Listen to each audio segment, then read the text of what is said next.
अर्शी ने चुपके से किया झनक और अनिरुद्ध की डीएनए टेस्ट। 25 साल बीत गए और चेहरे बदल गए, लेकिन बोस परिवार के पापों का घड़ा अब भरने वाला नहीं बल्कि फूटने वाला है। आज मैं आपको वो बताने जा रही हूँ जिसे सुनकर अनिरुद्ध बोस के पैरों तले से जमीन खिसक जाएगी। 20 साल बाद उसके सामने आएगी उसकी सगी बेटी झनक की निशानी, और साथ में आएगी वो डीएनए रिपोर्ट जो अर्शी मुखर्जी के झूठ के साम्राज्य को माचिस की तीली दिखा देगी। हेलो हेलो हेलो मेरे प्यारे प्यारे ड्रामा एडिक्ट्स, मेरे जिगर के टुकड़े, मेरे टीआरपी के वफादार सिपाही, फिल्म सिटी के मेरे साथियों। आज मैं आपको एक ऐसी खबर देने जा रही हूं जिसे सुनकर आपके होश उड़ जाएंगे। यह खबर मुझे सेट नंबर 11 के पीछे से पूरी दुनिया की नींद के समय 4 बजे सुबह लीक हुई। जब यह खबर मुझे मिली तो मैं तो चाय का कप गिरते गिरते बचा। अब सेट पर जो सीन शूट हुआ है वो देखकर डायरेक्टर, प्रोड्यूसर, स्पॉट दादा, लाइटमैन और यहाँ तक कि जनरेटर वाले भैया भी रो पड़े। वह पल जिसका हम सबको लीक से पहले से इंतजार था, वह अब बस हमारी टीवी स्क्रीन से कुछ ही एपिसोड दूर है। मैं हूं आपकी होस्ट रिया और आप देख रहे हैं टेली ड्रामा अपडेट्स, जहां हम सिर्फ स्पॉइलर नहीं देते बल्कि आपके इमोशंस के साथ पूरा रोलर कोस्टर राइड खेलते हैं। आज हम बात करेंगे उस महाभारत की, उस कुरुक्षेत्र की, जहां खून का रिश्ता पाले हुए झूठे रिश्ते को रौंद देगा। जहां एक बाप अपने सगे बेटे को 20 साल बाद पहली बार देखेगा और नफरत करेगा, उसे सड़क छाप कहेगा, लेकिन उसका दिल अंदर से चीख चीख कर कहेगा, अनिरुद्ध रुक जा, यह तेरी ही है। आज हम खोलेंगे अर्शी और सृष्टि मुखर्जी की 20 साल पुरानी साजिश की काली फाइल, जिसके पन्ने अब खून के आंसुओं से लिखे जाएंगे। 27 नवंबर 2025 का एपिसोड तो बस एक हल्की सी चिंगारी था, लेकिन फिल्म सिटी में जो 4 घंटे का महा एपिसोड और महासंगम शूट हो रहा है वो पूरा का पूरा एक ज्वालामुखी बनने वाला है। तो चलिए परत दर परत खोलते हैं आने वाले महा तूफान को। चैप्टर 1, भूख हड़ताल और इतिहास का दोहरा।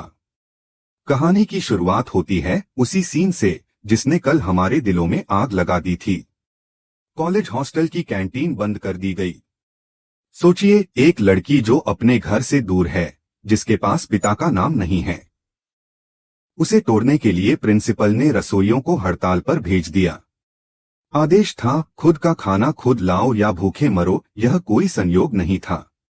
यह अर्शी और सृष्टि की रची हुई एक घिनौनी और प्लान की गई साजिश थी।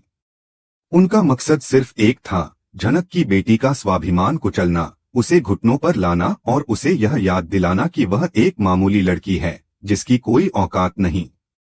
आपको याद है ना? थोड़ा फ्लैशबैक में जाइए। ठीक यही सुलूक 20 साल पहले बॉस हाउस में हमारी पुरानी झनक नूतन के साथ होता था। किचन से दूर रखना, भूखा रखना, बासी खाना देना और कहना तेरी औकात नौकरानी की है। आज ठीक 20 साल बाद इतिहास खुद को दोहरा रहा है। वही भूख, वही आंसू, वही बेबसी। लेकिन ठहरिए, पिक्चर अभी बाकी है। उस वक्त अनिरुद्ध बोस बड़ी माँ और समाज के डर से चुप रहता था। रजाई में मुंह छिपाकर रोता था और बाद में चोरी छुपके माफी मांगता था। लेकिन आज हमारे पास अनिरुद्ध बोस नहीं बल्कि ऋषि चैटर्जी है। वह लड़का जो पुलिस की वर्दी में नहीं बल्कि अपने प्यार की वर्दी में आता है। अगर अनिरुद्ध राम था जो मर्यादा में बंधा था, तो ऋषि परशुराम है जो अन्याय देखते ही फरसा उठा लेता है। मैंने अपनी आंखों से मॉनिटर पर सेट पर ऋषि का वह सीन देखा जहां वह हॉस्टल गेट पर गार्ड की गिरेबान पकड़ता है। बारिश हो रही है और ऋषि धाड़ता है, यह इलाका मेरे जुरिस्डिक्शन में आता है। इस हॉस्टल की हर लड़की की सुरक्षा, उसकी भूख, उसकी प्यास सब मेरी जिम्मेदारी है। गेट खोलो वरना वर्दी का रोब नहीं, हाथ का जोर दिखाऊंगा। ओ माय गॉड, सेट पर सीटियां बज उठी। यह सिर्फ थाने की बात नहीं थी, यह एक ऐलान था कि अब झनक की बेटी की हर सांस, हर निवाला, हर अपमान का बदला ऋषि लेगा। लेकिन असली ड्रामा तब शुरू हुआ जब झनक की बेटी ने टिफिन लेने से इनकार कर दिया। उसका वो डायलॉग, सर मुझे भूखे रहने की आदत है, यकीन मानिए मेरे रोंगटे खड़े हो गए। क्या स्वाभिमान था उसमें। अर्शी और सृष्टि का चिल्लाना, टिफिन को बैग में छिपाना, यह सब क्या इशारे हैं? यह संकेत है कि अब चैटर्जी हाउस में कोल्ड वॉर नहीं बल्कि ओपन वॉर शुरू हो चुका है।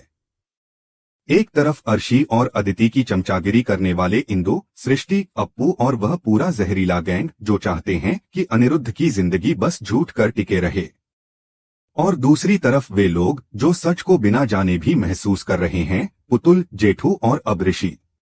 मेरे खुफिया सूत्र बता रहे हैं कि अगले 15 एपिसोड में पुतुल को स्टोर रूम की सफाई करते वक्त एक पुराना फोटो एल्बम मिलेगा जिसमें झनक की कुछ ऐसी तस्वीरें होंगी जो आज तक किसी ने नहीं देखी। जब वह नई लड़की को कॉलेज फंक्शन में देखेगी तो पुतुल को हार्ट अटैक जैसा झटका लगेगा। पुतुल ही वह पहली कड़ी बनेगी जो अनिरुद्ध का हाथ पकड़कर उसे आईना दिखाएगी और कहेगी, दादा, जिसे तुम पत्थर समझकर ठुकरा रहे हो वो हीरा है, तुम्हारा अपना हीरा। अब आते हैं उस लड़की पर जिसने अनिरुद्ध ने अपनी पलकों पर बिठाकर रखा है, अदिति मुखर्जी उर्फ मून।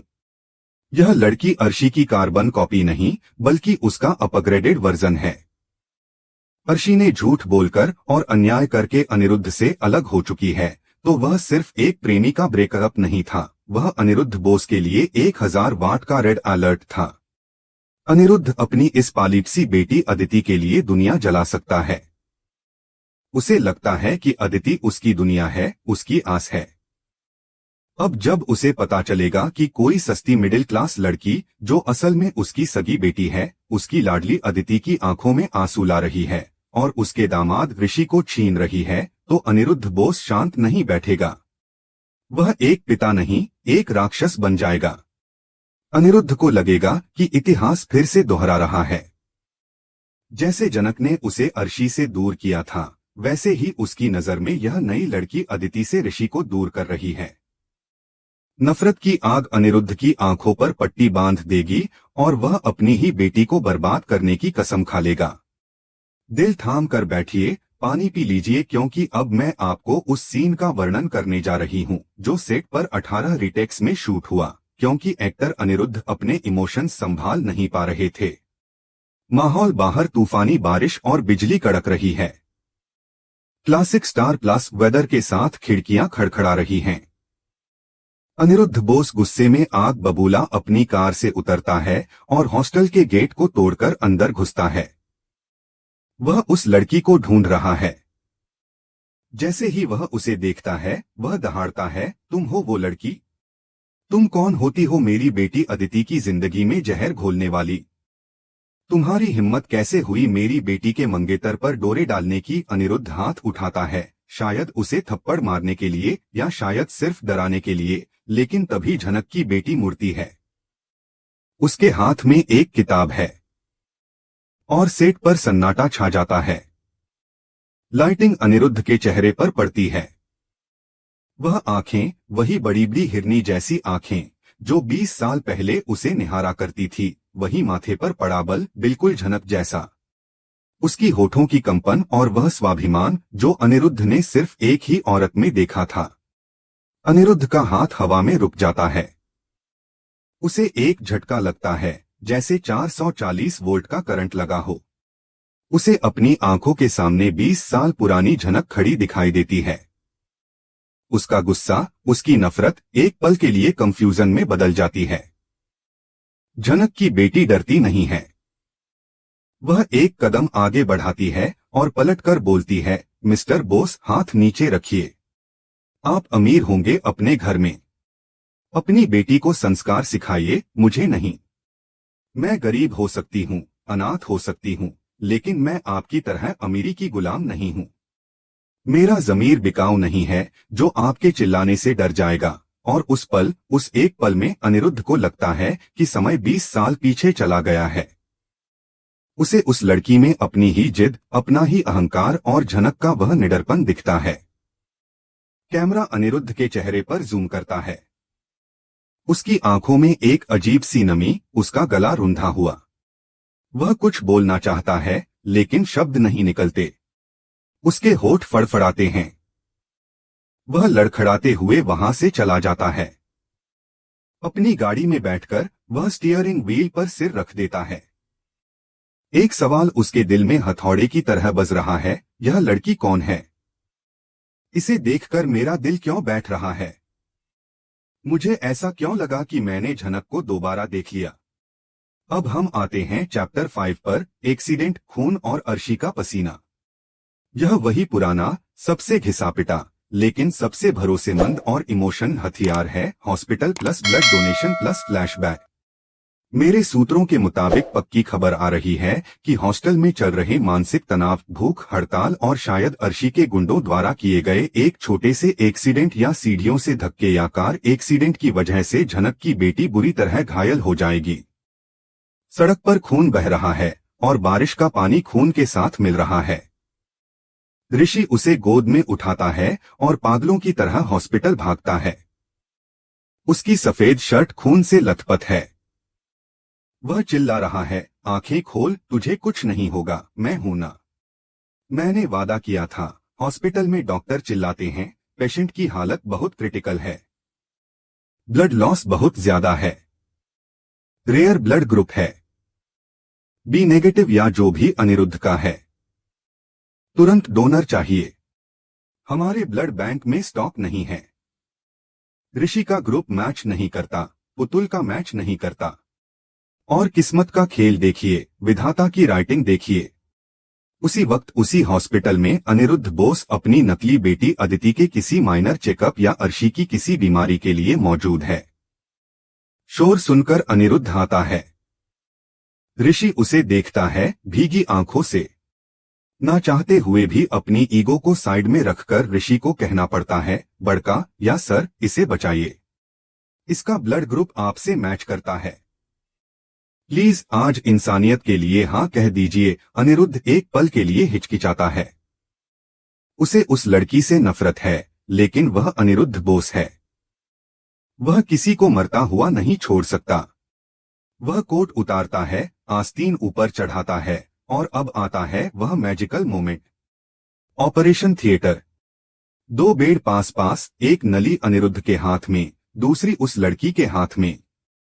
लाल रंग का जीवन अनिरुद्ध के शरीर से निकलकर उस लड़की में जा रहा है। जैसे ही अनिरुद्ध का खून उस लड़की की रगों में दौड़ता है, अनिरुद्ध को एक अजीब सी कंपकंपी महसूस होती है। उसे ऐसा लगता है जैसे उसकी जान उसके शरीर से निकलकर उस लड़की में जा रही है, लेकिन उसे दर्द नहीं, सुकून मिल रहा है। उसे एक अजीब सा अपनापन महसूस होता है। बैकग्राउंड में बहुत ही स्लो और इमोशन वर्जन में शो का टाइटल ट्रैक बजता है, खून अपने खून को पुकारता है। ओटी के बाहर अर्शी शीशे से यह सब देख रही होती है। उसके चेहरे पर हवाइयां उड़ रही होंगी।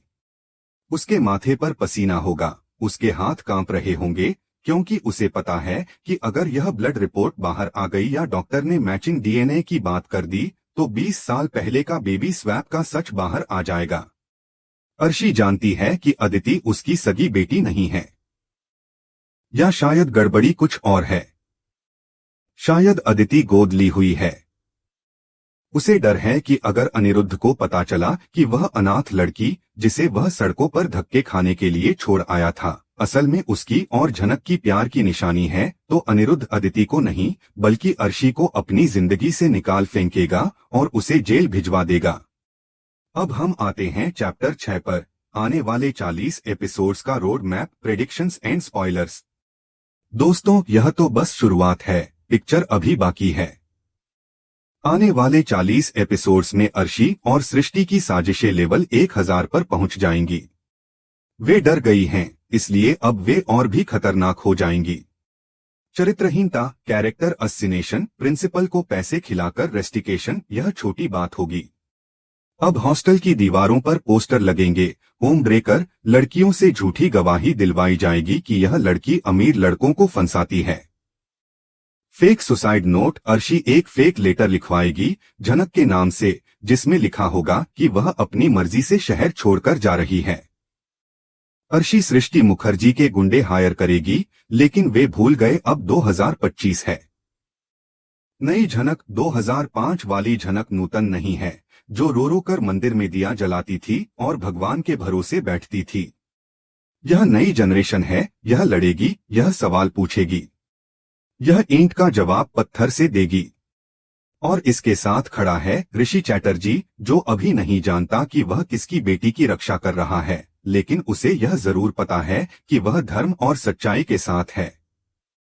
अब एक और एक्सक्लूसिव बात, अनिरुद्ध को रात में फ्लैशबैक और सपने आने शुरू हो गए हैं। सपने में कश्मीर की वो वादियों वाली बारिश, लाल दुपट्टा, झनक का वो मासूम भीगा हुआ चेहरा, उसकी आंखों में आंसू और उसकी गूंजती